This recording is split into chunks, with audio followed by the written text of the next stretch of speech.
Hello students, tally prime के आज के इस सेशन में हम लोग जीएसटी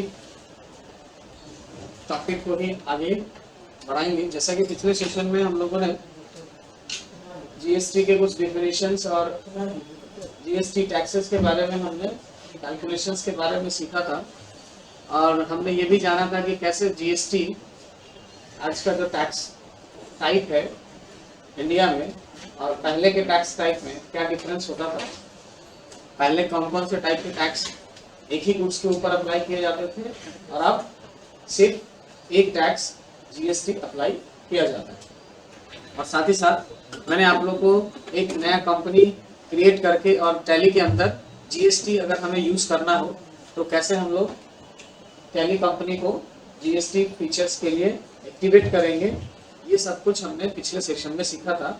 मैंने जो कंपनी बनाया था उसका नाम पटना एंटरप्राइजेज जीएसटी रखा था, ठीक है। और अभी हमारी जो मेन कंपनी पटना एंटरप्राइजेज है ओपन यहाँ पे, तो मैं पहले Alt F3 की प्रेस करके और अपना पटना एंटरप्राइजेज जीएसटी नाम की जो कंपनी मैंने कल बनाया था वो ओपन कर ले रहा हूँ मैं, ठीक है। इसमें मैंने क्या क्या किया था तो मैं एक बार ऑल्टर करके आप लोग को दिखा दूँ। इस कंपनी को ऑल्ट के मैंने प्रेस किया, कंपनी मेनू में गए, अल्टर ऑप्शन में जाके पटना एंटरप्राइजेज जीएसटी कंपनी को मैंने ओपन किया। मैंने ये सारा डिटेल इसमें दिया था। फिनेंशियल ईयर मैंने अप्रैल 21 रखा था इसका, और उसके बाद इसके फीचर्स को दिखा दे तो F11 की प्रेस करके मैं पटना एंटरप्राइजेज जीएसटी फीचर में जाऊँ तो मैंने इसमें आप लोग को बताया था कि अब हमें जीएसटी फीचर्स यूज़ करना है टैली में। हाँ, जीएसटी टैक्स एप्लीकेबल करना है तो उसके लिए मैंने जीएसटी यानी इनेबल किया था गुड्स एंड सर्विसेज टैक्स, और इसमें जाके मैंने बताया था कि ये क्या क्या होते हैं ऑप्शंस, और इसको मैंने डाला था जैसे स्टेट का नाम, टाइप ऑफ रजिस्ट्रेशन। तो टाइप ऑफ रजिस्ट्रेशन में हमने यहाँ पे रेगुलर सेलेक्ट किया था, और यहाँ पे एक टाइप और भी है रजिस्ट्रेशन का, वो है कंपोजिशन। तो मैंने बताया था कि पिछले सेशन में कि मैं इसे नेक्स्ट डिस्कस करूँगा, तो इसको आगे बढ़ इसमें मैं अभी ये टाइप ऑफ रजिस्ट्रेशन के बारे में मैं बता दूं। तो देखिए पिछले सेशन में मैंने ये जीएसटी क्या होता है, जीएसटी के कंपोनेंट्स क्या है, जीएसटी नंबर कितने डिजिट का होता है, कौन कौन सा डिजिट क्या होता है, उसके अलावा मैंने बताया था कि कैसे पुराने टैक्स रेट थे, अभी करेंट का टैक्स रेट क्या है, ये सब कुछ मैंने आप लोगों को बताया था। हाँ, कितना कस्टमर को सेविंग हो रहा है, उसके बाद टैक्स सिस्टम जो है जीएसटी में कैसे एक ही टैक्स लगता है, ये भी मैंने बताया था। हाँ, अब ये रहा आपका जीएसटी रजिस्ट्रेशन टाइप, जो कि आपने यहाँ टैली स्क्रीन पे देखते हैं, रेगुलर और कंपोजिशन। तो ये रेगुलर और कंपोजिशन टाइप में क्या फर्क होता है, तो देखो जो रेगुलर टाइप रजिस्ट्रेशन होता है, कह रहा है कि the regular GST scheme is normal scheme of payment of the output tax, it is also considered the eligible input tax credit. The composite GST scheme is an easy scheme for all the small taxpayer. Under this, they can avoid the complex GST compliance and pay GST tax at a fixed rate. तो अब होता क्या है कि जो regular type और composite type में पहले तो सबसे पहले फर्क ये होता है कि रेगुलर टाइप जो है ना एक नॉर्मल स्कीम होता है पेमेंट करने का, जीएसटी टैक्स पेमेंट करने का, जो कि छोटे से लेकर के बड़े बिजनेस ऑर्गेनाइजेशन किसी के लिए भी ये ऑप्टेड होता है, कोई भी इसको अपना सकता है, यानी इस टाइप के रजिस्ट्रेशन को कोई भी ले सकता है। लेकिन रेगुलर स्कीम में क्या होता है ना कि आपको जो टैक्स पेमेंट करना होता है वो आउटपुट टैक्स को पेमेंट करना होता है। अभी आउटपुट टैक्स होता क्या है, तो उसके लिए मुझे आप लोगों को कुछ टैक्स टाइप के बारे में बताना होगा। तो जीएसटी टैक्सेज में एक टैक्स होता है input GST tax. Input GST tax क्या होता है, तो tax paid eight the time of purchase of goods और सर्विसेज। मतलब अगर आपने कोई गुड्स या कोई सर्विस रिसीव किया है यानी परचेज किया है और उसके बदले में अगर आप कोई टैक्स पे कर रहे हो तो वो टैक्स जीएसटी के अंदर इनपुट टैक्स कहलाता है, या इनपुट जीएसटी टैक्स कह सकते हैं। ओके, अब अगर आपने रेगुलर स्कीम रजिस्ट्रेशन टाइप आपने कौन सा लिया हुआ है, रेगुलर टाइप, तो आपको सपोज करो आप एक रेगुलर टाइप जीएसटी रजिस्टर्ड आप एक बिजनेस ऑर्गेनाइजेशन है, और आपने कोई सामान, कोई गुड्स या कोई सर्विस परचेस किया किसी दूसरे जीएसटी बिजनेस पर्सन से, तो उसने जब आपको वो सामान बेचा या वो सर्विस बेचा तो उस पे आपसे उसने आपसे जीएसटी कलेक्ट किया, आपने उसे जीएसटी टैक्स अपने आइटम या अपने सर्विस के प्राइस के साथ साथ वो जीएसटी रेट भी उसे दे दिया। तो वो जो जीएसटी आपने दिया आपके लिए वो इनपुट टैक्स होगा कि हमने उस परचेस पे टैक्स पेड किया। अब अगर आप रेगुलर डीलर हैं तो आपने जो वो इनपुट टैक्स पेड किया वही इनपुट टैक्स गवर्नमेंट के द्वारा आपको इनपुट टैक्स क्रेडिट यानी आईटीसी के रूप में आपको मिल जाएगा, तब जब आप रेगुलर जीएसटी डीलर होंगे तब।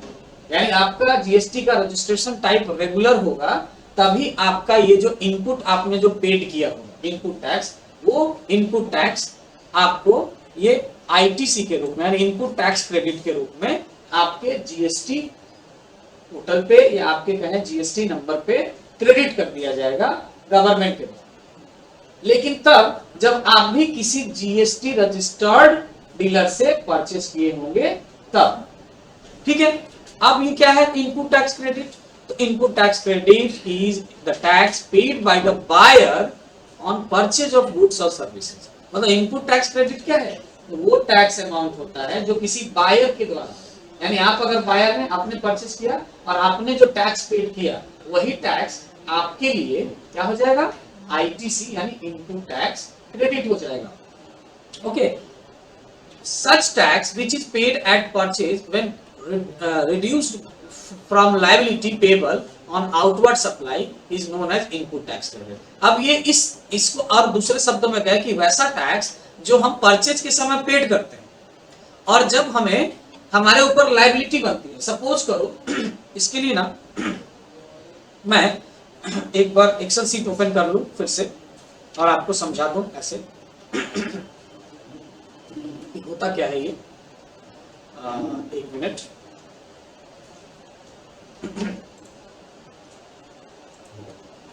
एक्सेल सीट मैंने ओपन किया। सपोज करो आप एबीसी एंड कंपनी हो, हम आप जो भी हैं एज्यूम कर लो कि हम या आप कोई भी एक अपने आप को एज्यूम कर लो कि एबीसी कंपनी है और आप एक जीएसटी के रजिस्टर्ड डीलर, रजिस्टर्ड डीलर, ठीक है। ABC company GST registered dealer है और रजिस्टर्ड डीलर में क्या है आप? तो आप regular registered dealer, regular type है। ओके, आपने कोई गुड्स या सर्विस कुछ भी हो आपने परचेज किया 1000 रुपीज का और इस पे आपको जीएसटी जो टैक्स है वो देना पड़ा 12% से। तो आपने कितना दिया? 120 रुपए का टैक्स पे किया। तो ये जो टैक्स आपने पेड किया कब? आपने ये बाय किया है, परचेज, ठीक है। और ये जो परचेज किया है सपोज करो किसी न किसी एक और जीएसटी डीलर से, आपने किसी दूसरे जीएसटी डीलर से परचेज किया है XYZ से सपोज करो। तो आपने गुड्स का दाम ये 1000 रुपीज था उसने बताया या सर्विस का दाम, तो इस प्राइस को ये जो दाम ये जो प्राइस है ये जो रेट है ना जिसपे आपको टैक्स लगाना है, एक चीज ये भी ध्यान रखिएगा इस अमाउंट को हम लोग टैक्सेबल अमाउंट कहते हैं। टैक्सेबल अमाउंट यानी वो अमाउंट जिसपे हमें टैक्स पे करना है। तो हमें टैक्स पे करने के लिए बताया गया कि आपको इस सामान का दाम या इस सर्विस का प्राइस आपको कितना 1000 रुपीज देना होगा, ठीक है। हमने कहा ठीक है बिल बना दो। अब उसने कहा कि आपको इस पे जीएसटी भी लगेगा 12% 18% जो भी है। तो हमने कहा ठीक है, तो जीएसटी उसने 12% लगाया 120 रुपए। तो अब हम टोटल जो इनवॉइस वैल्यू होगा यानी टोटल बिल वैल्यू क्या हो जाएगा? 1120 रुपए, 1120 रुपीज का। अब ये जो 120 रुपया आपने टैक्स पे किया, तो ये जो टैक्स आपने पे किया इसको बोलेंगे इनपुट टैक्स। ये क्या हो गया? Input tax. और यही इनपुट टैक्स आपको क्या मिल जाएगा? इसी को आईटीसी के रूप में आपको दे दिया जाएगा। मींस क्या कि जो टैक्स पे हमने कल भी डिस्कस किया था, जो टैक्स पे करने का काम कौन करता है? जो कंज्यूमर होते हैं, जो इंड यूजर होते हैं, टैक्स सबसे लास्ट में वही पे करता है, उसी का टैक्स गवर्नमेंट को मिलता है। और आप क्या है, एक बिजनेसमैन है, एक डीलर है, आपका काम क्या है, ट्रेड करना। आप सामान परचेस करके ला रहे हो और यही सामान फिर वापस क्या करोगे, रिटेलर या कस्टमर आगे फिर फॉरवर्ड आगे बेच दोगे, सेल कर दोगे। तब तक तो आपको तो ये टैक्स पे नहीं करना होगा, क्योंकि आपने तो इसे यूज कर नहीं रहे हैं। तो ये टैक्स आपने पे तो कर दिया, इनपुट टैक्स। अब गवर्नमेंट से आप बोलोगे सर मेरा टैक्स तो आपने ले लिया, वो कैसे होगा, टैक्स तो आपको कंज्यूमर से लेना है। तो गवर्नमेंट ने कहा ठीक है, जो इनपुट टैक्स आपने पे किया है आपको आईटीसी के रूप में प्रोवाइड कर दिया जाएगा, यानी इनपुट टैक्स क्रेडिट दे दिया जाएगा। तो क्रेडिट दे दिया जाएगा मतलब क्या, ये आपको कैश रिटर्न नहीं किया जाएगा, ये आपके अकाउंट में एज अ क्रेडिट अवेलेबल रहेगा।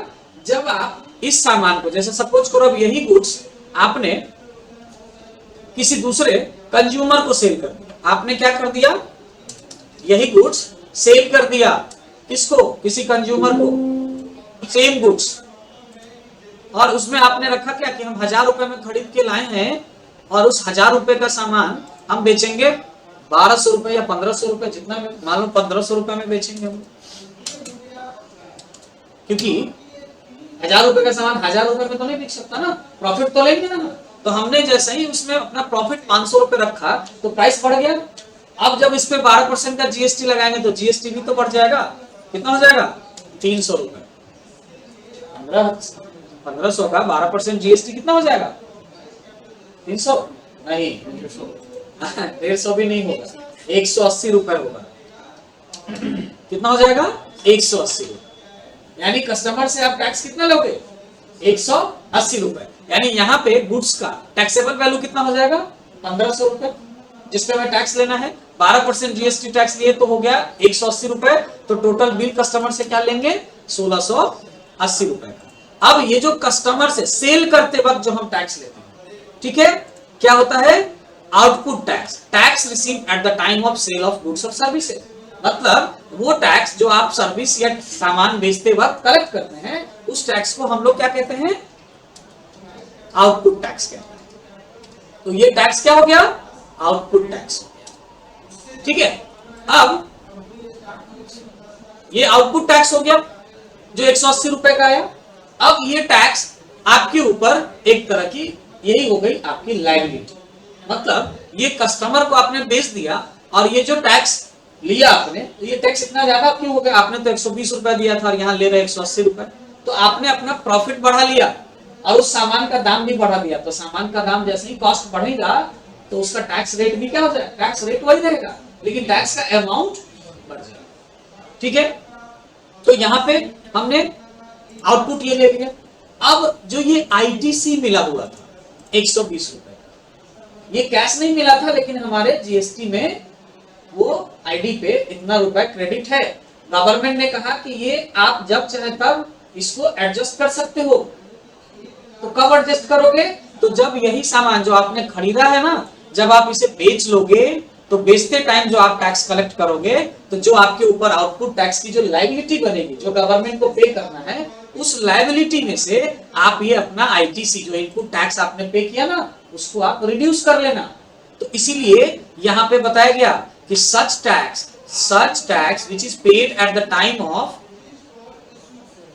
purchase when reduced from liability payable on the outward supply is known as। अब ये परचेज पे देते हैं और हम लोग इसको क्या करते हैं, अपने लायबिलिटी जो पेबल होता है, जो बस कब आउटवर्ड सप्लाई पे जब हम सेल करते हैं और उसमें जो हमें आउटपुट टैक्स कलेक्ट करते हैं, और वो जो लायबिलिटी हमें जब गवर्नमेंट को पे करना होता है, तो उस लायबिलिटी को रिड्यूस करने के लिए ये आईटीसी का यूज किया जाता है। तो ये कैसे यूज होता है, तो अभी जैसे मैंने बताया वहां पे मैंने एक एग्जांपल लिया हुआ है, ये देखो 1200 पे है ये एग्जांपल, तो वही समझ लो जैसे हमने 1000 रुपए का यहाँ से अब ये सामान खरीदा 12% जीएसटी देके, तो हमने 120 रुपए का इनपुट टैक्स दिया और हमने जब इसी सामान को प्रॉफिट के साथ बेचा तो 180 रुपए का आउटपुट टैक्स हमने लिया। तो ये आउटपुट टैक्स हमें गवर्नमेंट को पे करना होता है। तो अब जब हम गवर्नमेंट को पे करेंगे ये टैक्स, गवर्नमेंट को जब हम पेड करेंगे, हाँ क्या जीएसटी,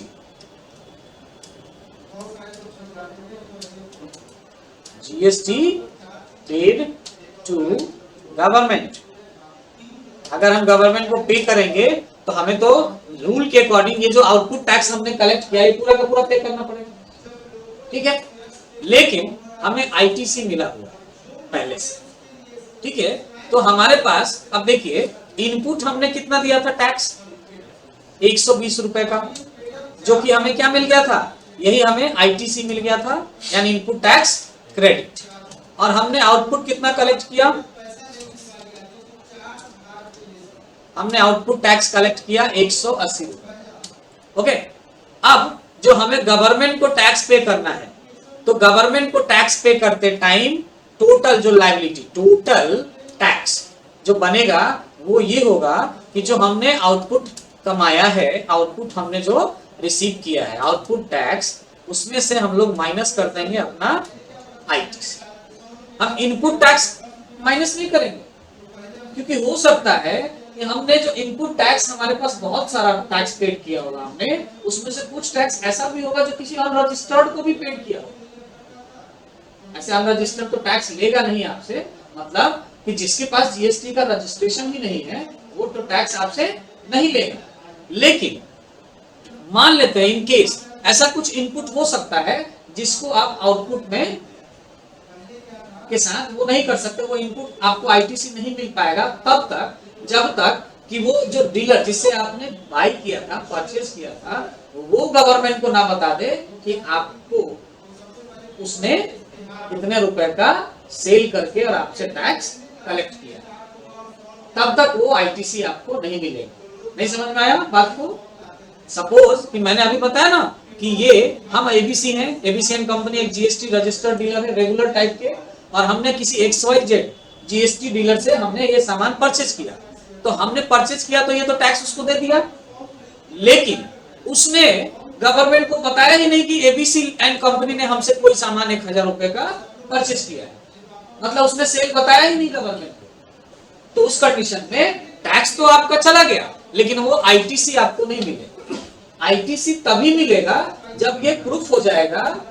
तो ये प्रूफ कैसे होगा कि आपने परचेज किया है, तो जो आपको सेल करेगा, जो आपका सेलर होगा, वो गवर्नमेंट को बताएगा कि हमने इतना इतना रुपए का सामान इस जीएसटी डीलर को सेल किया, तब जाके वो इनपुट टैक्स आपके लिए क्या बनेगा, आईटीसी यानी इनपुट टैक्स क्रेडिट बनेगा। नहीं तो उसका क्रेडिट आपको नहीं मिलेगा। तो फिर आपको जो लायबिलिटी पे करनी पड़ेगी वो पूरा का पूरा ये जो आपने कलेक्ट करेंगे ना, ये पूरा 180 रुपए पे करना पड़ेगा, ठीक है। तो अब गवर्नमेंट को पे करते टाइम आपको क्या करना है टोटल टैक्स में, तो आउटपुट टैक्स जो आपने कलेक्ट किया, वो लायबिलिटी जो आउटवर्ड सप्लाई पे आपको मिला, उसमें से हम माइनस कर लेंगे जो भी हमारे पास आईटीसी होगा उसको। तो अब इसके अकॉर्डिंग जो टोटल टैक्स होगा वो कितना होगा, तो 180 माइनस 120, ठीक है, यानी कि इज इक्वल 180 माइनस 120, 60। आपको टोटल जो टैक्स पे करना पड़ेगा गवर्नमेंट को, कितना पे करना पड़ेगा,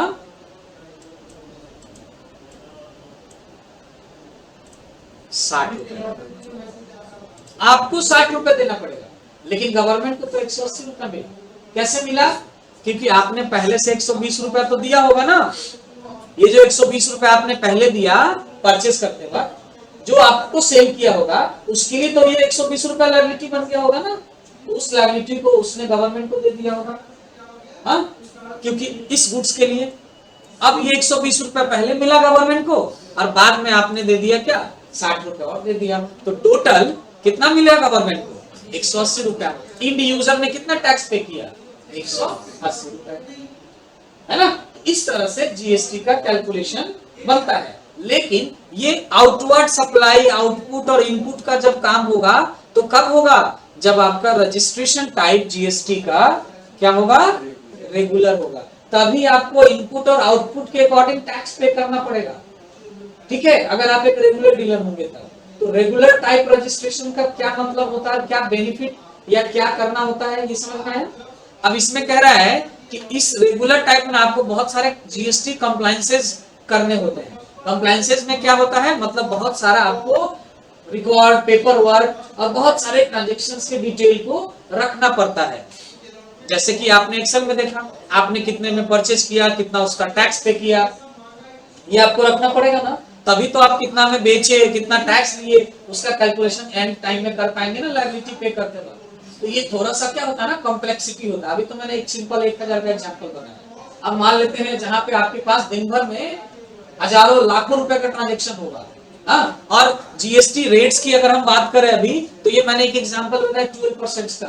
अभी मैं आगे बताऊंगा जीएसटी रेट्स जो है ना, गुड्स के लिए अलग अलग कैटेगरीज है, कई सारे कैटेगरी हैं। 12% है, 18% है, 28% है, 5% है। अब मान लेते हैं आप हर एक अलग अलग रेट ऑफ परसेंट से जो है वो बिजनेस कर रहे हैं। 12% से भी है आपके पास गुड्स, 18% का भी है, 5% का भी है, 28% का भी है। तो सबको एक साथ मिक्स नहीं कर सकते आप। आपको गवर्नमेंट को बताना पड़ेगा प्रॉपर वे में। 12% का आपने कितना टैक्स है, 18% का टैक्स कितना है, 28% का कितना है, 5% का कितना है, ये सब आपको बताना पड़ेगा। इनपुट अलग, आउटपुट अलग। तो ये क्या है, कॉम्प्लेक्सिटी बढ़ जाता है कंप्लायंसेस का, जिसकी वजह से बहुत सारे ऐसे लोग होते हैं कि ये रेगुलर स्कीम का जो है रजिस्ट्रेशन नहीं कराते, हाँ, क्योंकि उनको इतना सारा प्रॉपर वर्क करने के लिए उनके पास टाइम नहीं है, या उतना उनके पास रिसोर्सेज नहीं है। लेकिन उनको एक बेनिफिट भी मिलता है कि जो भी टैक्स पे करते हैं इनपुट, वो उनको क्रेडिट मिल जाता है, जिसको वो अपने लायबिलिटी को रिड्यूस करने में यूज कर सकते हैं। लेकिन फिर भी अगर उन्हें ये रेगुलर टाइप नहीं लेना, ये कॉम्प्लेक्स कंप्लायंसेस की वजह से, तो गवर्नमेंट ने स्कीम एक और दिया हुआ रजिस्ट्रेशन का, और वो है composite scheme. Composite scheme is a simple easy scheme होता है जीएसटी के लिए। ये स्मॉल टैक्स पेयर के लिए होता है, ठीक है, जो कि जो टीडीएस जो फॉर्मेलिटीज होता है, जो वो ये इनपुट आउटपुट ये सब नहीं करना चाहते, बिलिंग वगैरह ये सब रिकॉर्ड नहीं रखना चाहते हैं, उनके लिए ये स्कीम बनाया गया। और इस स्कीम में क्या है कि जो आईटीसी होता है ना बेनिफिट, वो डीलर को, जो रजिस्टर्ड जो डीलर होते हैं उनको इसका बेनिफिट नहीं मिलता, ठीक है। जैसे इसी एग्जांपल में देख लो, आप रेगुलर के जगह पे आप रजिस्टर्ड डीलर कंपोजिट हो जाते हैं, जीएसटी है आपके पास, लेकिन आप कंपोजिट स्कीम में हैं, तो आपको ये 1000 रुपए के सामान पे 120 रुपया टैक्स देना ही पड़ता। लेकिन ये इनपुट टैक्स होता जरूर, लेकिन ये आईटीसी आपको कंपोजिट स्कीम में नहीं मिलता, क्योंकि उसको आउटपुट लायबिलिटी को रिड्यूस करना ही नहीं होता। क्या करना होता है, तो ये आईटीसी नहीं मिलता, तो आपने अगर सेल करते, तो सेल करते वक्त आपको ये टैक्स भी नहीं लेना होता है कंपोजिट स्कीम में। आपको जैसे आप मार्केट में जाते हो ना, तो जीएसटी अगर आपसे कोई कलेक्ट चार्ज करता है ना, तो उसका आपको बिल देखेंगे, तो आपको उसके बिल के ऊपर लिखा मिलेगा टैक्स इनवॉइस, और उस बिल में कहीं ना कहीं एक साइड में उसका जीएसटी नंबर उस पर प्रिंटेड होता है, ठीक है। कुछ ऐसे भी डीलर होते हैं जिनके पास जीएसटी है, लेकिन वो आपको बिल नहीं देता, क्योंकि उन्हें टैक्स बिल नहीं देना होता। किनको, जो जीएसटी कंपोजिट रजिस्ट्रेशन लेते हैं, उन्हें बिल नहीं देना होता, और ना ही उन्हें डिफरेंट डिफरेंट रेट्स का टैक्स लेना होता है। उनके लिए ना, उनको इनपुट मिलता ही नहीं है, यानी आईटीसी मिलता ही नहीं है, तो इसलिए उनको क्या करना होता है, उनको पूरा जो लायबिलिटी है, यानी उन्होंने जितना सेल किया उसके पूरे सेल का लायबिलिटी उनको पे करना होता है। उनको उसके लिए वो एक रेट फिक्स हो जाता है, जैसे 1% का ओवरऑल दे दीजिए। जैसे आपने 1000 रुपए का सामान खरीदा है और उसको आप 1500 में बेच रहे प्रॉफिट लेके, तो आप कितना टैक्स नहीं लेना, आप 1500 में बेचे ना, उस 1500 रुपए का 1% आपको टैक्स गवर्नमेंट को पे करना है। 1% भी होता है, 6% भी होता है, ठीक है। इसमें 1% और 6% का भी होता है, वो डिपेंड करता है टाइप ऑफ क्या आप ये कर रहे हैं, कंपोजिट में क्या बिजनेस है उसके हिसाब से, ठीक है। तो यहाँ पे एक क्या होता है कि आप आउटपुट को एडजस्ट नहीं कर सकते, कब, जब आपने कंपोजिट स्कीम लिया, और आपको उतना कंप्लायंसेस नहीं करना होगा, आपने कितना इनपुट दिया है, कितना आउटपुट कलेक्ट किया है, या डिफरेंट डिफरेंट रेट्स, कितने रेट से आपने परचेज किया या कितने रेट से सेल किया, ये सब कंपोजिट में करने की जरूरत नहीं पड़ती है, ठीक है। तो इसलिए बहुत सारे स्कीम ये अपडेट किया जाता है, लेकिन इसके लिए कंडीशन है। ये जो टर्म, ये जो स्कीम है, जो कंपोजिट रजिस्ट्रेशन का, ये उन्हीं के लिए होता है जिनका टर्नओवर, ईयरली टर्नओवर, सालाना टर्नओवर जो है ना, वो 1.5 करोड़ तक का, 1.5 करोड़ से ऊपर अगर है टर्नओवर, तो उनको रेगुलर ही लेना पड़ेगा, कंपोजिट रजिस्ट्रेशन उनको नहीं दिया जाएगा, ठीक है।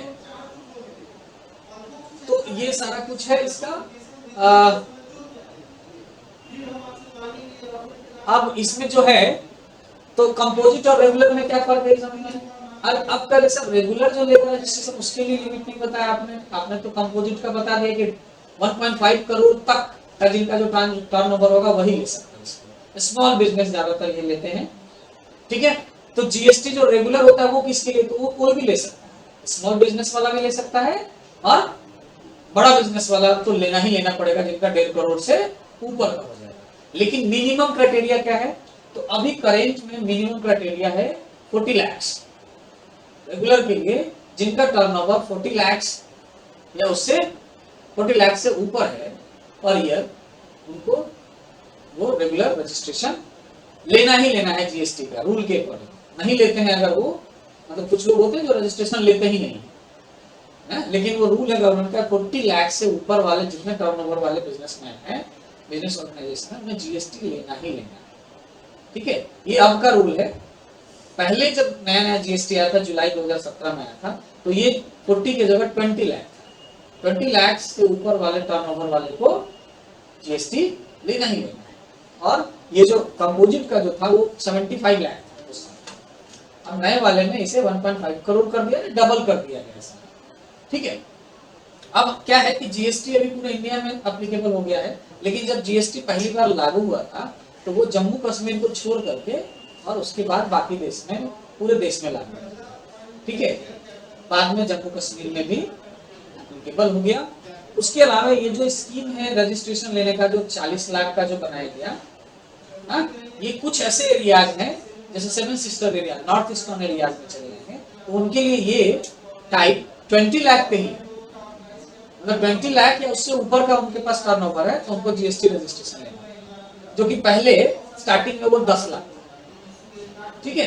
तो ये सब कुछ है इंफॉर्मेशन जो आप गूगल से देख सकते हो, ठीक है। यहाँ रेगुलर और कंपोजिट में समझ में आया फर्क क्या है?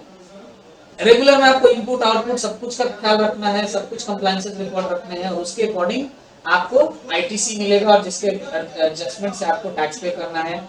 कंपोजिट में क्या है? Small businesses turnover up to 1.5 crore का है, उनको लेना है, और इसमें कंप्लायंसेस नहीं करना, सीधा सा नहीं इनपुट मिलने वाला है, इनपुट आईटीसी मिलना है। जो भी आपने सेल करना है उसका एक रेट ऑफ परसेंट फिक्स होता है, 1%, 6%, उतना आपको टैक्स पे कर देना होता है टोटल सेल अमाउंट के ऊपर। ओके, रजिस्ट्रेशन टाइप समझ में आ गया होगा।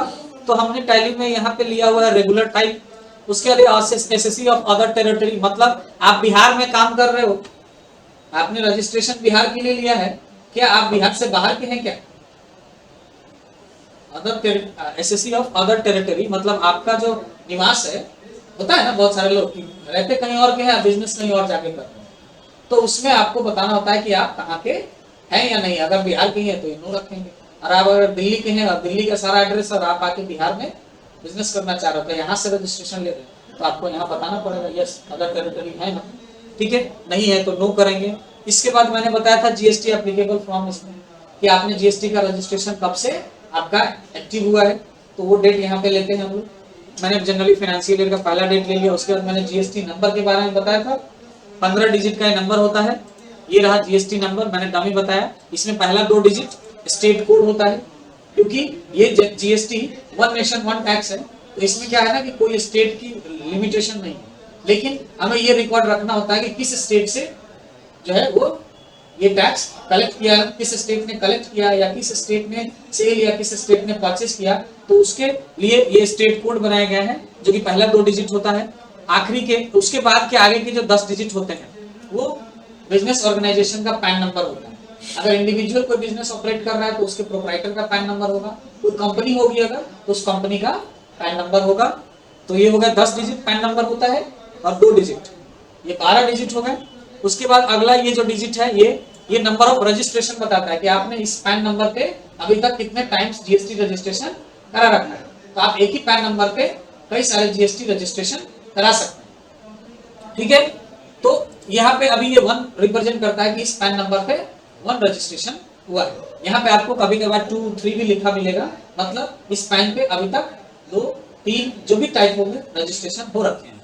उसके बाद ये जो नंबर है, हाँ, ये एक सिक्योरिटी कोड होता है जीएसटी डिपार्टमेंट का, और ये लास्ट डिजिट एक यूनिक कोड होता है जो अल्फा न्यूमेरिक होता है, अल्फाबेट भी हो सकता है और ये न्यूमेरिक भी हो सकता है। तो टोटल मिला के जीएसटी नंबर 15 अंकों का होता है, 15 डिजिट का होता है, जिसको जीएसटी कहते हैं, यानी कि goods services tax identification number, या इसको यूआईएन नंबर भी कहते हैं, यूनिक आइडेंटिफिकेशन नंबर, जो कि हमें यहाँ टैली में फीड करना होता है इसमें। उसके बाद आगे हमने करा था पीरियोडिसिटी ऑफ जीएसटीआर1। जीएसटीआर1 एक तरह का फाइल होता है, मतलब एक तरह का डॉक्यूमेंटेशन होता है, जो आपको गवर्नमेंट को बताना होता है कि आपने ये जो जीएसटीआर1 जो डॉक्यूमेंटेशन होता है, वो गवर्नमेंट को ये बताने के लिए होता है कि आपने पूरे महीने में या पूरे क्वार्टर में, यहाँ पे दो ऑप्शन है, मंथ और क्वार्टर, तो आपने पूरे महीने भर में या पूरे क्वार्टर में आपने कितने रुपए का टोटल आउटवर्ड सप्लाई किया है, यानी टोटल सेल कितने का किया है आपने, वो बताने के लिए ये जीएसटीआर1 डॉक्यूमेंटेशन होता है। तो अभी जीएसटी डिपार्टमेंट ने इसको दो टर्म में डिवाइड कर रखा है कि आप इनमें से कोई भी एक ऑप्शन ऑप्ट कर सकते हो, मंथली या क्वार्टरली, लेकिन इसके लिए भी रूल है, अगर आपका टर्नओवर 1.5 करोड़ से ऊपर है सालाना, तो आपको मंथली ही ऑप्टेट करना पड़ेगा, और अगर 1.5 करोड़ से नीचे है तो आप मंथली या क्वार्टरली इन दोनों में से कोई भी ऑप्ट कर सकते हैं। मैंने यहाँ पे मंथली करा है। उसके बाद ये कुछ एडिशनल फीचर्स हैं जो आगे के क्लासेस में जैसे जैसे हमें इन फीचर्स की जरूरत पड़ेगी हम इन फीचर्स को एक्टिवेट करेंगे। फिलहाल ये सारे फीचर्स नो रहेंगे। उसके बाद आ जाते हैं इधर इनवॉइस फीचर में। इनवॉइस फीचर तो क्या है कि जब आप कंप्यूटराइज सारा कुछ कर रहे हो तो चालान वगैरह भी तो कंप्यूटराइज निकलेगा, इनवॉइस भी कंप्यूटराइज प्रिंट होगा। हाँ, तो हमें एक ई-वे बिल एप्लीकेबल होता है, ये यस किया हुआ है, ई-वे बिल यानी कि चालान, इसको हम लोग सिंपल भाषा में कहें तो चालान होता है, लेकिन ये चालान जो है ना ई-वे है, यानी इलेक्ट्रॉनिकली प्रिंट होगा।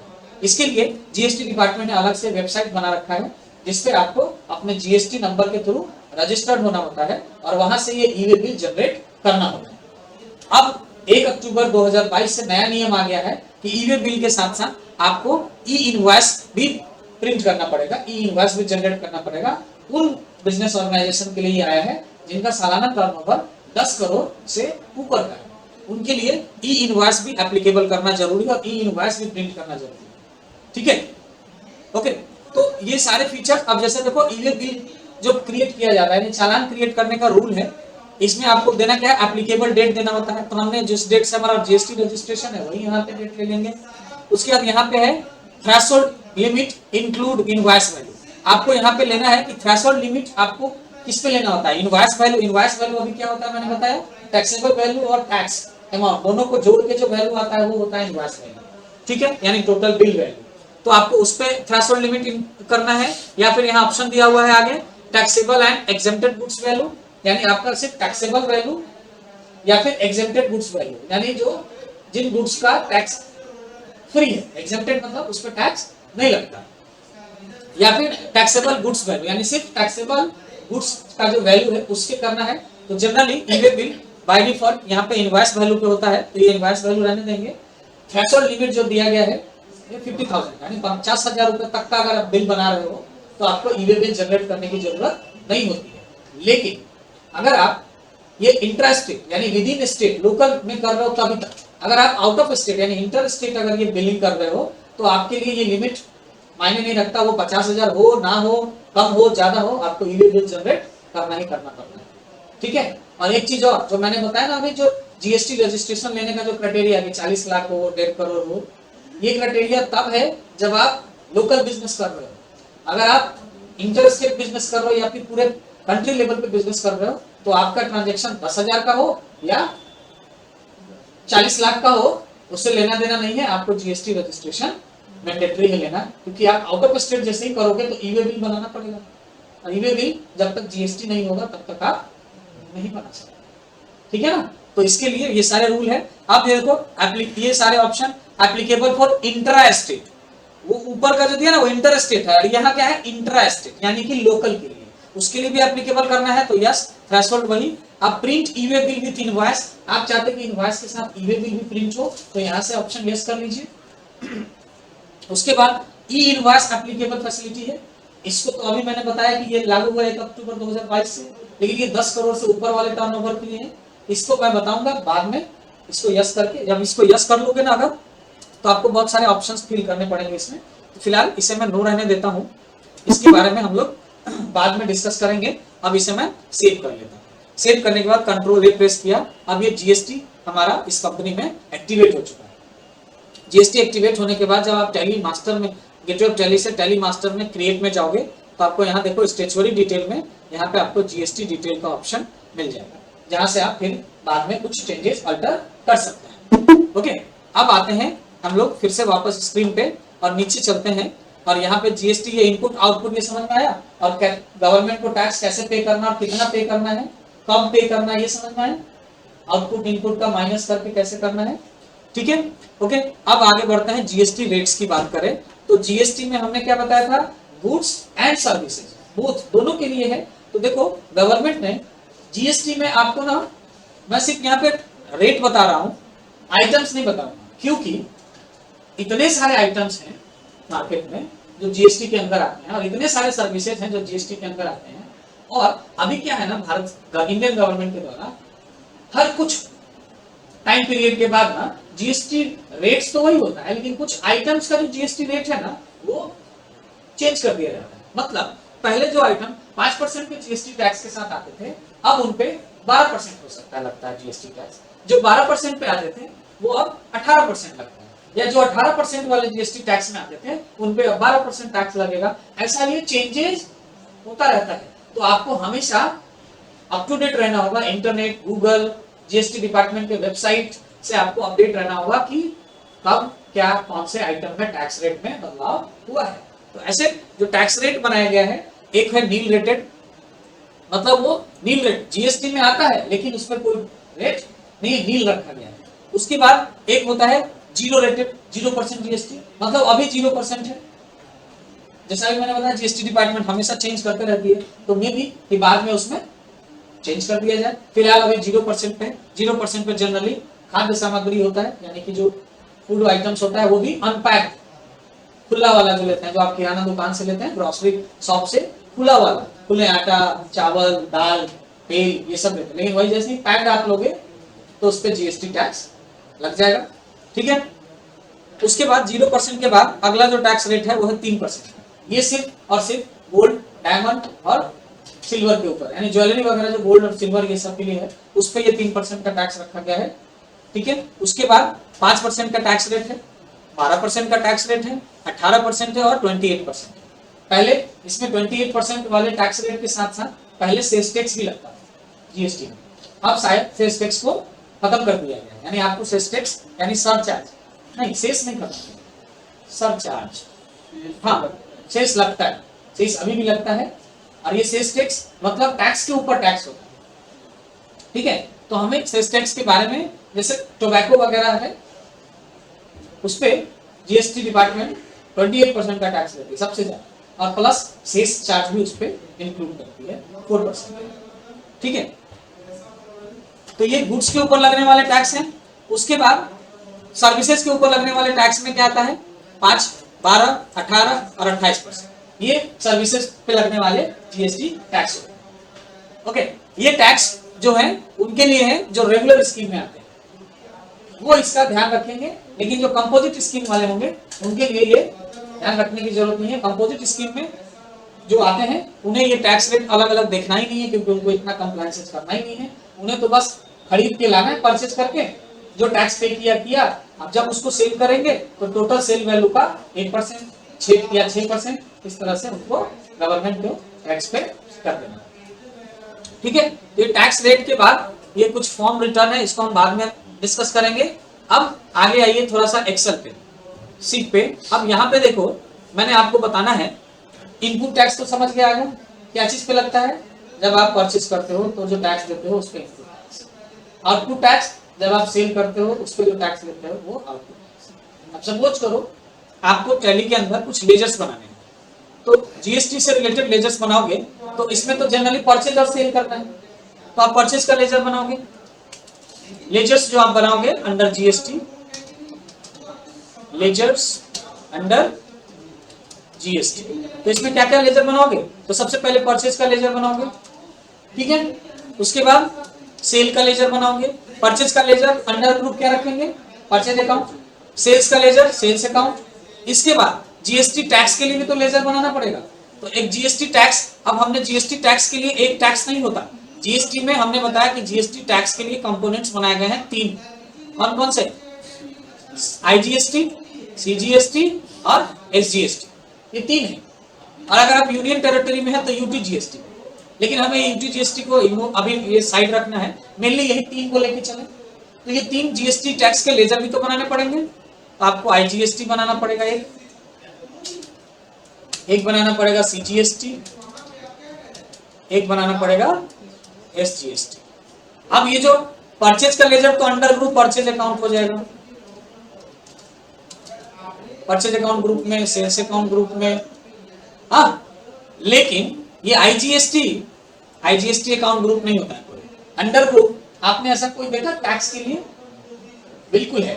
टैक्स कितना, कोई भी टैक्स हो, जैसे जीएसटी का टैक्स हो, टीडीएस का टैक्स हो, अगर आप वैट टैक्स है या एक्साइज टैक्स है या अदर और भी टैक्स है, टीडीएस वगैरह का, कोई भी टैक्स का लेजर हो, याद रखिएगा हमेशा टैली प्राइम के अंदर किसी भी टैक्स का लेजर आप जब क्रिएट करोगे ना, तो उसके लिए एक under group duties and taxes, एक आपका एक अकाउंट्स ग्रुप है ड्यूटीज एंड टैक्सेज, सब में यही लेना है।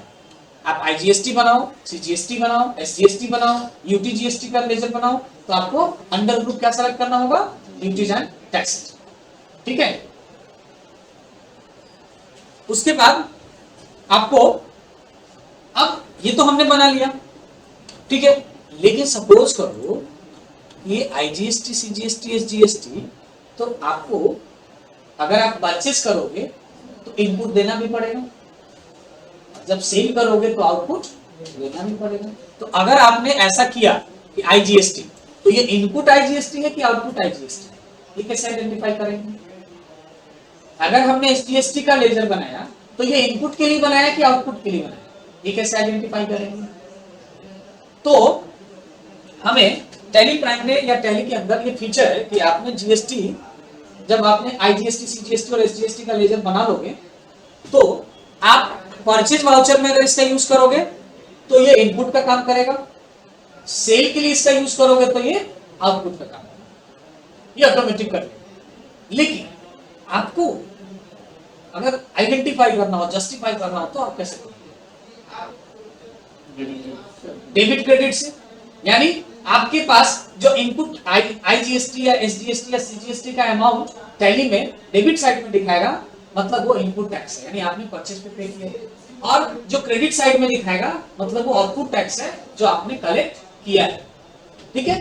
तो ये तो कभी कभार ऐसा हो सकता है ना कि ये डेबिट क्रेडिट आप ध्यान में ना रखें तो कंफ्यूज हो जाएंगे। तो आप ये जो लेजर है आईजीएसटी, सीजीएसटी और एसजीएसटी का, ये इसका आप 3 के बजाय 6 लेजर बना सकते। कैसे 6 बनाएंगे? तो 3 इनपुट के लिए और 3 आउटपुट के लिए, जैसे input IGST, input SGST, input CGST, जिसका इस्तेमाल हम परचेज करते वक्त कर लेंगे, और then output SGST, output CGST और आउटपुट आईजीएसटी, इसका यूज हम लोग सेल करते वक्त कर लेंगे। तो इससे क्या होगा कि हमें जब अलग रिपोर्ट भी बनाना हो लेजर वाइज, तो हम आसानी से इनपुट का अलग और आउटपुट का अलग बना सकते हैं। Under group duties and taxes ही रखेंगे, बस आगे में ऐड कर देंगे इनपुट और आउटपुट, बिना किए हुए भी काम कर सकता है, नो प्रॉब्लम। उसी तरीके से हम परचेज और सेल अगर हमने लेजर बना लिया, हाँ, और हम जो जीएसटी का हमारे पास जो आइटम है वो 5% का भी है, 12% का भी है, 18% का भी है और 0% का भी है। तो इस एक परचेज से अगर हम परचेज एंट्री करेंगे तो एक ही साथ 5, 12, 18 करने में प्रॉब्लम होगी, या सेल करते वक्त भी प्रॉब्लम होगा ना। हाँ, आप परचेज कर तो लोगे, हो जाएगा एक ही साथ 5, 12, 18 सब हो जाएगा, लेकिन जब आपको बताया जाएगा, आपसे पूछा अच्छा ठीक है परचेज 5% वाला अलग निकालो, 12% का अलग निकालो, 18% का अलग निकालो, तो टैली में ना ये काम करने में आपको सेपरेशन करने में रिपोर्ट को थोड़ा सा प्रॉब्लम क्रिएट होगा, है ना। सेल करते में भी यही प्रॉब्लम है, तो हम इसके लिए भी एक समाधान कर सकते हैं, इसके लिए भी एक सॉल्यूशन कर सकते हैं। हमारे पास अगर एक ही रेट का जीएसटी लगता है, हमारे पास ऐसा बिजनेस है जिसमें हम ओनली 1 टैक्स रेट है, कोई भी एक टैक्स है, तब तो एक परचेज और एक सेल से हमारा काम फिनिश चल जाएगा। लेकिन अगर एक से अधिक है, more than one tax rate है, तो हम इस परचेज को भी डिफरेंट डिफरेंट परचेज रेट से बना लेंगे। जैसे purchase at 0%, purchase at 5%, purchase at 12%, purchase at 18%। इसी तरह से सेल्स को भी बना सकते हैं, sales at 5%, sales at 12%, sales at 18%, sales at 28%। बस ये नाम देना है। अंडर ग्रुप में हम हमेशा क्या रखेंगे, परचेज के लिए परचेज अकाउंट ग्रुप और सेल्स के लिए सेल्स अकाउंट। वहां पे सिर्फ एक नाम रिप्रेजेंट करना कि ये परचेज का जब कोई अकाउंटेंट यूज करेगा, मान हम यूज नहीं करें, हमने सारा कुछ सेट कर दिया, कोई अकाउंटेंट यूज करेगा, तो उसको बता देखो 12% वाला 12% में करना, 5% वाला 5% में परचेज करना। तो जैसे ही वो लेजर चूज करेगा तो 12% का आइटम रहेगा तो 12%, 5% का आइटम रहेगा तो 5% ये कर लेगा। लेकिन अगर ये कर लेते हैं तो फिर एक और प्रॉब्लम आएगी। अगर एक ही बिल में 12% का भी आइटम होगा, 5% का भी आइटम होगा और 18% का भी आइटम होगा, तो फिर वहां पे आप कौन सा लेजर चूज करोगे, 5% करोगे, 12% करोगे या 18% करोगे? फिर वहां तो प्रॉब्लम आ जाएगी ना। तो इसलिए हम एक सिंगल लेजर भी रहने देंगे परचेज अकाउंट का, जिसमें हम मिक्सअप के साथ कर सकते हैं, और एक सेल अकाउंट का जिसमें मिक्सअप के साथ कर सकते हैं। तो आपके ऊपर है आप कितना कॉम्प्लेक्स कंप्लायंसेस क्रिएट करना है। आपको पूरा कॉम्प्लेक्स बनाना है तो आप 5%, 12%, 18% का अलग परचेज लेजर बना लीजिए और 5%, 12% का अलग सेल्स लेजर बना लीजिए। ठीक है, कॉम्प्लेक्सिटी बढ़ाना है। और ये आईजीएसटी, सीजीएसटी, एसजीएसटी के लिए इनपुट का अलग और आउटपुट का अलग, लेकिन ये कॉम्प्लेक्सिटी नहीं बढ़ेगा। ये आप आईजीएसटी टैक्स का लेजर अगर इनपुट आउटपुट करके बनाएंगे ना तो ज्यादा बेहतर रहेगा आपको समझने में। बाद में आपको जो एडजस्टमेंट करना होगा इनपुट और आउटपुट का, वो आसानी हो जाएगी। आप परचेज और सेल का लेजर अलग अलग रेट से नहीं भी बनाए तो चलेगा, क्योंकि एक बिल में आप एक से अधिक लेजर आइटम रेट को अगर लेंगे, जीएसटी रेट को, तो फिर वहां पे ये अलग अलग रेट वाला लेजर फॉल्स हो जाएगा। ठीक है ना। तो इसलिए आपको ये लेजर्स बनाने होंगे। तो चलिए टैली के अंदर ये सारे लेजर्स बना लेते हैं। तो आगे टैली स्क्रीन पे क्रिएट ऑप्शन में जाते हैं, लेजर्स, और सबसे पहले बना लेते हैं परचेज अकाउंट का लेजर। अंडर ग्रुप क्या रखेंगे, परचेज अकाउंट। अब देखो, अभी से पहले जितना सारा लेजर बनाते थे ना, उसमें ये कॉस्ट सेंटर नॉट एप्लीकेबल रखिएगा पहले। तो अब देखो, स्टेचुअरी डिटेल लेना आता था इससे पहले, अब आएगा क्योंकि जीएसटी हमने एक्टिवेट कर लिया है। अब स्टेचुअरी डिटेल में आपसे पूछेगा जीएसटी एप्लीकेबल, क्या इस परचेज को जीएसटी के लिए यूज करना है? यस करना है, तो इसमें जीएसटी एप्लीकेबल रहेगा। अगर आपको ये यूज नहीं करना तो नॉट एप्लीकेबल कर दीजिए, लेकिन मुझे करना है तो एप्लीकेबल। अब यहाँ पे आपसे पूछेगा सेट जीएसटी डिटेल। यहाँ सेट अल्टर जीएसटी डिटेल में क्या होता है ना, कि आपको बताना होता है कि आप जो ये परचेज अकाउंट का लेजर बना रहे हैं ना, ये किस रेट के जीएसटी के लिए बना रहे हैं। 12% के लिए बना रहे हैं, 18% के लिए बना रहे हैं, या 28% के लिए बना रहे हैं, है ना। तो अगर आपने इस रेट को यहाँ पे फिक्स कर दिया, तो जब भी इस परचेज अकाउंट को आप लेजर को यूज करेंगे तो ये ऑलवेज टैक्स कितने पे कैलकुलेट करेगा, एक फिक्स रेट पे। अगर 12% यहाँ सेट होगा तो 12% पे, 18% होगा तो 18%। तो अब क्या होगा, जब आप बिल बनाएंगे और एक 12% और 5% का दोनों का आइटम बना रहे होंगे, लेकिन वो 12% और 5% अलग अलग कैलकुलेट नहीं करेगा, वो क्या करेगा, जो यहाँ फिक्स किया होगा। इसलिए आप परचेज के लेजर बनाते वक्त यहाँ जीएसटी डिटेल सेट कर भी सकते हैं, नहीं भी कर सकते। कब कर सकते हैं, तो जब आपके पास एक फिक्स्ड रेट का जीएसटी कैलकुलेशन करना, एक ही सिंगल रेट, तब आप यहीं पे जीएसटी सेट कर लीजिए। अदरवाइज अगर डिफरेंट डिफरेंट जीएसटी रेट्स करना है तो फिर परचेज अकाउंट में जीएसटी रेट सेट नहीं करेंगे, इसलिए इसको नो रखेंगे। अब यहाँ पे आपसे पूछा जाएगा टाइप ऑफ सप्लाई। आप गुड्स बेचने का काम करते हैं तो यहाँ से गुड्स, और अगर आप सर्विस का काम करते हैं तो यहाँ से सर्विस सेलेक्ट करेंगे। फिलहाल मैं गुड्स के बारे में बताऊंगा, तो यहाँ से गुड्स ले लेना है और इसे सेव कर लेना है। उसी तरह से सेल्स का लेजर बनेगा, sales account, under group sales account लेंगे, यहाँ से ये नो रखेंगे, cost centre, GST applicable, set alter detail इसमें भी नो रखेंगे। यहाँ पे भी सेम वही परचेज वाला कंडीशन है, एक से अधिक नहीं है, अगर एक से अधिक अगर है तो जीएसटी डिटेल डालिए, नहीं है तो नहीं डालिए। और यहाँ पे टाइप ऑफ सप्लाई में गुड्स सेव कर लीजिए। उसके बाद एक लेजर बनाया मैंने आईजीएसटी, अंडर ग्रुप क्या लेंगे, duties and taxes. Duties and taxes. अब यहां से पूछेगा टाइप ऑफ टैक्स, किस टाइप का टैक्स है। अब यहाँ पे दो ऑप्शन है, अदर और जीएसटी। तो अभी तो ये जीएसटी के लिए बना रहे हैं ना, तो हम यहाँ से क्या सेलेक्ट करेंगे, जीएसटी।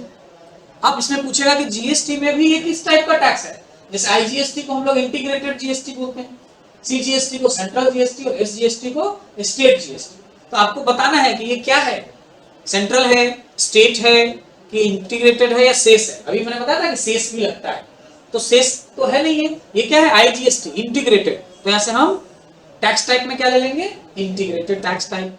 और उसके बाद इसमें और बाकी कोई चेंजेस नहीं करेंगे। अगर आप बिल में जीएसटी का डेसिमल प्लेस को राउंड करना चाहते हैं तो ये राउंडिंग मेथड चूज कीजिए, अदरवाइज नॉट एप्लीकेबल रखिए, ठीक है।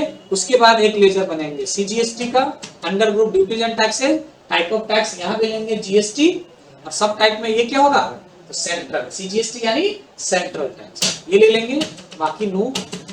फिर इसी तरह से हम लेंगे एसजीएसटी, और एसजीएसटी भी ड्यूटीज एंड टैक्सेस ग्रुप में, और यहाँ पे टाइप ऑफ टैक्स जीएसटी, और ये क्या है, स्टेट टैक्स।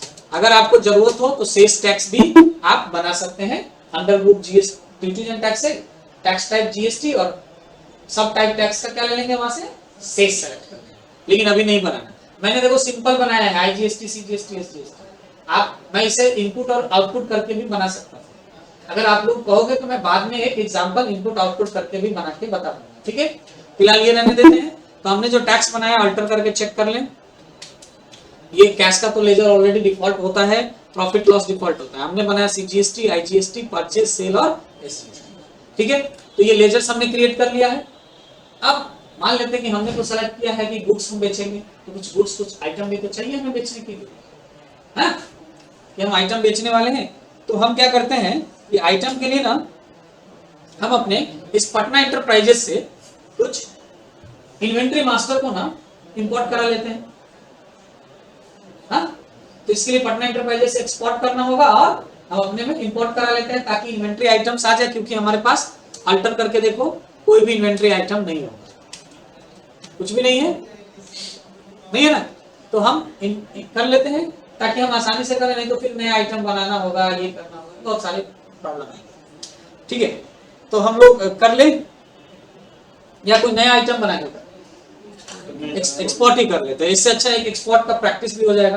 तो इसके लिए हमें पटना इंटरप्राइजेस तो ओपन करके रखे ही है, इसको बस स्विच करना है। F3 की प्रेस करेंगे कीबोर्ड से और पटना इंटरप्राइजेस एक्टिवेट कर लेंगे, और पहले यहां से हम क्या करेंगे, एक्सपोर्ट करेंगे, एक्सपोर्ट। और यहां से क्या करना है मुझे, मास्टर, मास्टर ऑप्शन लेंगे, कॉन्फ़िगरेशन में जाएंगे, और हमें लेजर नहीं लेना, लेजर की जगह क्या करना है, ऑल इन्वेंट्री मास्टर, हमें इन्वेंट्री मास्टर सेलेक्ट करना है।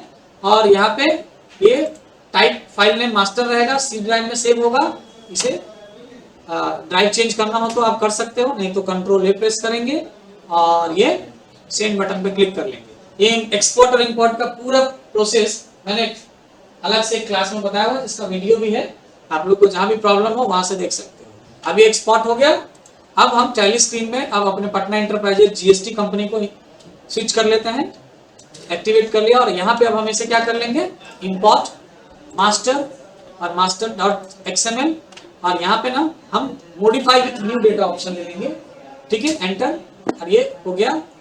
तो क्या है ये import event for log more detail, ये कुछ एरर आया है, ये एरर के बाद कुछ आइटम के लिए या सबके लिए देख लेते हैं। कुछ एरर है, बाकी आइटम्स यहाँ पे कैटेगरी ग्रुप्स आ चुके हैं। अब ये जो एरर आता है ना, कंट्रोल एन प्रेस करके आप यहाँ कैलकुलेटर स्क्रीन पे वो एरर शो होता है, वो आप चेक कर सकते हैं, ठीक है। अब स्टॉक समरी एक बार चेक कर लिया, हमारे पास देखो ये दो ही आइटम्स, हेयर ऑयल ग्रुप का आइटम है और ये सारे आइटम्स हैं। चलिए इतना तो काफी है हमारे सेल परचेज के लिए। तो ये इंपोर्ट एक्सपोर्ट समझ में आया। अब हम लोग नेक्स्ट सेशन में टैली के अंदर बिल बनाना सीखेंगे कि गुड्स अगर हम परचेज करें या गुड्स अगर हम सेल करें तो उसमें जीएसटी का कैसे कैलकुलेशन होगा, नेक्स्ट सेशन में हम लोग सीखेंगे। उसके बाद सेल और परचेज के बाद उसका हम कैसे इनपुट चेक करेंगे, कैसे आउटपुट चेक करेंगे, उसका आईटीसी कैसे चेक करेंगे, फिर उसका आईटीसी और आउटवर्ड सप्लाई के अगेंस्ट में हम उसका एडजस्टमेंट करके गवर्नमेंट का टोटल टैक्स क्या बनता है वो कैसे कैलकुलेट करेंगे। ये सब कुछ कल के सेशन में। फिलहाल मैंने आज के सेशन में जो भी कुछ बताया उसको प्रैक्टिस कर लीजिए। मिलते हैं नेक्स्ट सेशन में। Okay, thank you.